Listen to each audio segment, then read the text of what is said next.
So this morning I woke up to some very, very, very sad news, in particular for myself on this one. Former two-time heavyweight champion of the world, the oldest heavyweight champion in history, George Foreman, passed away peacefully with his family by his side at the age of 76. Now that comes as a big shock to the boxing world. I don't believe any of us were aware, and I certainly heard nothing that he was ill or anything like that. He died peacefully surrounded by his family, which is, I guess, the way you would want to go. It's really rocked the world of boxing. It really has. George Foreman was a larger than life character. He really was. It's unfortunate I never got the chance to meet him. It really is, and it hits home with me. I've always, whenever there's a fighter who's passed away, like a Marvin Hagler or someone like that, I've never done a video talking about it really. I've always kind of mentioned it on Review of the Week or something, but I've never gone and actually spoke about what a fighter meant to me, and I'm sure he meant something to everyone. But George Foreman, he was one of the first fighters when I started really getting into boxing that I watched. Muhammad Ali was what got me into boxing, and watching his fights, obviously George Foreman was one of them. And I really took a liking to that George Foreman, the young George Foreman. And I watched many of his early fights even before he was champion, many of them. And obviously you get to see what he was like in his older years. I say older years, he was only in his late 30s when he came back, in early 40s when he was challenging for titles. He was in his mid 40s when he won the title. But you see such a contrast between the two.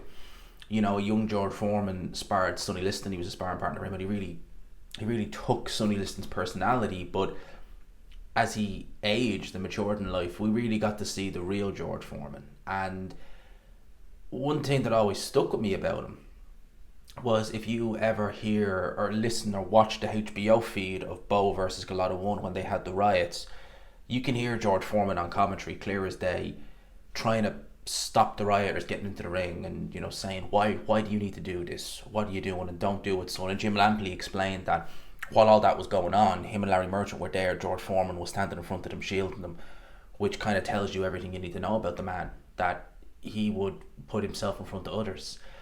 And I was very fortunate, and me and my best friend were both very fortunate in this one. My best friend got to meet George Foreman about 8 years ago.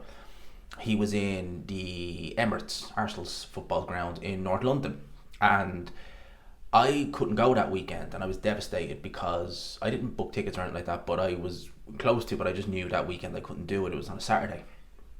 And my friend at the time we were both on Facebook, and if you go on Facebook, you'll often see, that they'll have, like, Anthony Joshua's Facebook page with like one friend or something like that, or you'll have the official one. And we followed the official George Foreman account, the one with the blue tick and all that. But I can't remember how he did it.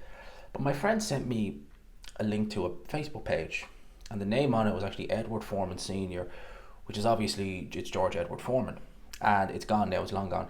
But he said it's the real George, and if you went on it, there was actually videos of him. You can tell it's him. You can tell it's his voice in personal settings, and he's like, I'm gonna DM him, and I said, probably best you don't do that. But he did, and he replied. And at the time, I was just kind of getting really into the amateur kind of things, or amateur boxing, and I just basically started doing the same. And he was so humble to come back for years after. And a lot of people, when we said, oh, we had an interaction with George Foreman, they actually said, that's clearly not him. And Google used to do, I don't know if they still do or not, but they do still do it. But Google had this thing called Google Books, where you could actually go in and view excerpts of books about any particular guy. And if you viewed some of George Foreman's books, and they're going back to like the 70s, you could see excerpts from some of those books where it's him and his first trainer, Dick Sadler, when he was 21 years old, shoveling a wheelbarrow full of gravel, which is one of the training tips he actually gave to me and my friend. And I remember taking a screenshot of that and sending it to him and just saying, wow, that looks amazing. And if I had any doubts that was the real George Foreman, my phone, I've always used, it's an Irish company, it's an Irish mobile provider called Air, EIR. And you could see on the screenshot that it had Air on the top of it, and it had the time and everything. And he put that on his official, with the blue tick, George Foreman account. And it was the same screenshot. It had Air, same time, everything. So if I had any doubt, I was like, well, that's him. And for my friend, who his name is also George, just full disclosure there, he idolised the guy. He absolutely did. And when he went to see him, he explained when he, meet and greet, it was a real kind of high buy. When he got his picture with him, he said George was sitting down, and he just turned to him and said, George, I write to you on Facebook. He looked up and instantly recognised them, stood up with him, and they got a second picture. And yeah, I wish I was there for that, because that would have been amazing to have that experience as well. George Foreman even sent him, and he has them at home, they're signed and all, pair of hand wrap. I think it was from one of his later pro fights. I'm not sure which one. I think it might have been the Shannon Briggs one. He got them sent to him as well from Texas. He got them many years ago now, 5 or 6 years ago, 2018, 2019. But that just kind of shows the man he was, that he was humble enough that he would reach complete strangers on the other side of the world. He would reach out and give them their time. And yeah, seeing that this morning, again, it's the shock of it. When Muhammad Ali died nearly 8 years ago now, we knew he wasn't in a good place. Obviously, he had Parkinson's and stuff like that, and we heard he'd gone into hospital days prior, maybe a week prior. We knew it wasn't good. So you hope for the best, but you kind of braced yourself for it. With this one, it's just like that. You wake up this morning to the news and you're like, I didn't even realise he was sick. And George Foreman, well, in terms of the 70s, it's Larry Holmes is all that's left, which is a really sad thought. We've lost Muhammad Ali, we've lost Joe Frazier, we've lost Ken Norton, Ronnie Lyle, Early Shavis. Sad. It is. And George Foreman was probably in the best health out of all of them. No slur, no anything. I really did think he would get into, at the very least, his late 80s, early 90s. I always thought he would, because he just seemed fighting fit.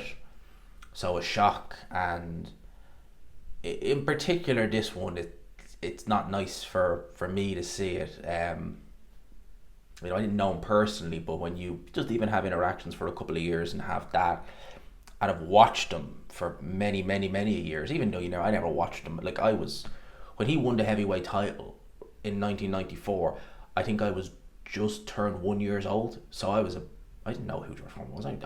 I didn't even, I knew about the grills, but I just didn't know who George Foreman was before I got into boxing. I knew the George Foreman grills. I didn't know who George Foreman was. And then I don't associate him with the grills anymore. It's all about boxing. Yeah, it's a crap one. And it's how I feel. I can only imagine how his friends and family are. He's got all of his sons called George. He's got daughters as well, his wife. So my thoughts and prayers go out to them. George Foreman, what a champion. And, we talk about him, the man, him the fighter. He was ferocious. He really was. A massive puncher, tough, durable, physical strength like no other. Like no other heavyweight. Unbelievable. So a sad day in boxing, and yeah. Rest in peace, George.